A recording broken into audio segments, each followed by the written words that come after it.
Secretary, I'm very sorry for such a reasoning like that. Alam mo, nakikinig I'm very sorry, sir. bansa. Also, sir, I'm very sorry too, if you do not agree with me. But I respect your opinion, sir, and we will carry out our job as we deem fit, as we see. Mr. Chair, I said that the I am not country needs. expressing an opinion here. I am articulating the provision of law. You do not change the provision of law, Mr. Secretary.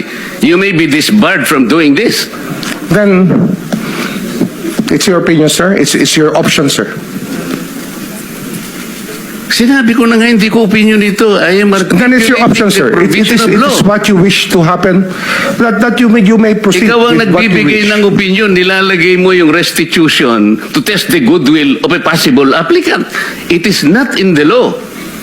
Unless you are able to point out the provision of law that it come before. Hindi ganun eh. Sabi mo na nga, and we admitted, impliedly instituted ang civil liability, but this will come eventually after the court has pronounced kung magkano ibabalik niya kung meron man. Not before.